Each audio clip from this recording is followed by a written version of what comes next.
ಈಗ ವಿಕಾಶ್ ಅವರ ಆಕ್ಟಿಂಗ್ ತುಂಬಾ ಚೆನ್ನಾಗಿದೆ ಅಂತ ಎಲ್ಲರೂ ಹೇಳ್ತಾ ಇದ್ದಾರೆ. ಈಗ ಮಿಥುನ್ ಅವರಿಗೆ ಒಂದು ಒಳ್ಳೆಯ ಬ್ರೇಕ್ ಕೊಟ್ಟಂತಹ ಪಾತ್ರ, ಜೊತೆಗೆ ಅಶ್ವಿನ್ ಅವರ ಪಾತ್ರ ಕೂಡ ತುಂಬಾ ಚೆನ್ನಾಗಿದೆ ಅಂತ ಮಾತಾಡ್ತಿದ್ದಾರೆ. ಅಂದ್ರೆ ಎಲ್ಲ ಪಾತ್ರಗಳಿಗೂ ಕೂಡ ಒಂದು ರೆಕಗ್ನೈಸೇಷನ್ ಸಿಗ್ತಾ ಇದೆ, ಒಂದು ಹೆಸರು ಸಿಗ್ತಾ ಇದೆ. ಡೈರೆಕ್ಟರ್ ಆಗಿ ಎಷ್ಟು ಖುಷಿ ಇದೆ. ಏನಂದರೆ ಮೇಡಮ್, ಅಂದರೆ ಇವತ್ತಿಗೆ ಜನಕ್ಕೆ ತುಂಬ ಆಪ್ಷನ್ಸ್ಗಳಿದೆ.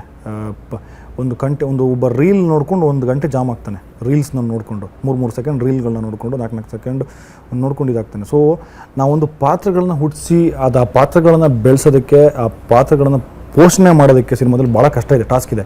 ತುಂಬ ವೆರೈಟಿ ಕೈಂಡ್ ಆಫ್ ಪಾತ್ರಗಳನ್ನ ಜನ ನೋಡ್ಬಿಡ್ತಾರೆ. ಅವ್ರಿಗೆ ಏನು ಕೊಟ್ಟರು ಸಾಕಾಗೋದಿಲ್ಲ ಅಲ್ವಾ. ಸೊ ನನಗೆ ಅಂದರೆ ಒಂದು ಪ್ಯೂರ್ ಕತೆಗೆ ಎಷ್ಟು ಯಾವ ಥರ ಪಾತ್ರಗಳು ಬೇಕು ಮತ್ತು ಆ ಪಾತ್ರ ಎಷ್ಟು ಬಿಹೇವ್ ಮಾಡಬೇಕು ಅಂತ ನನಗೊಂದು ಕ್ಲಾರಿಟಿ ಇತ್ತು ಮೇಡಮ್. ಇದು ನಾನು ದುರಹಂಕಾರಕ್ಕೆ ಜಂಬಕ್ಕೆ ಹೇಳ್ಕೊಳ್ತಿರೋದಲ್ಲ.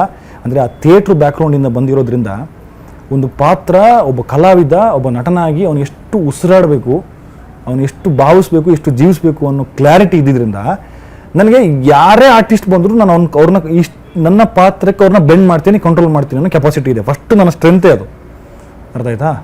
ಸೊ ಹಾಗಾಗಿ ಈ ಪಾತ್ರ ಈಗ ನೋಡಿ, ಮಿಥುನ್ ಪಾತ್ರ ಕಾಮಿಡಿ ಅಂದರೆ ಮುಂಚೆ ಎಲ್ಲ ನಾನು ಯಾವ ಥರ ರೈಟರ್ ಅಂದರೆ, ಫಸ್ಟು ನಾನು ಮಜಾ ಟಾಕೀಸ್ ಎಲ್ಲ ಬರಿತಾ ಇದ್ದೆ.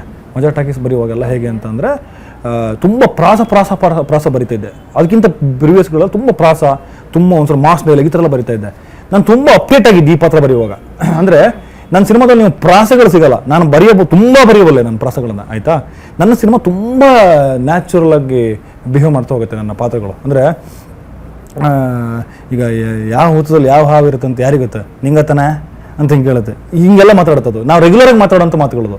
ಆ ರೆಗ್ಯುಲರ್ ಭಾಷೆಯಲ್ಲೇ ಒಂದು ಸಣ್ಣ ಕಾಮಿಕ್ ಇರುತ್ತೆ, ಅರ್ಥ ಆಯ್ತಾ. ಈಗ ನಿಮಗೆ 4 ತಿಂಗಳಾಯ್ತು ಬಾಡಿ ಕೊಟ್ಬಿಟ್ಟು ನಿಮಗೆ ನಾಚಿಕೆ ಆಗಲ್ವ ಅಂದ್ಕೊಳ್ಳೆ, ಆಗುತ್ತೆ ಅಂಕಲ್ ಅಂತ ಹೇಳ್ತಾನೆ.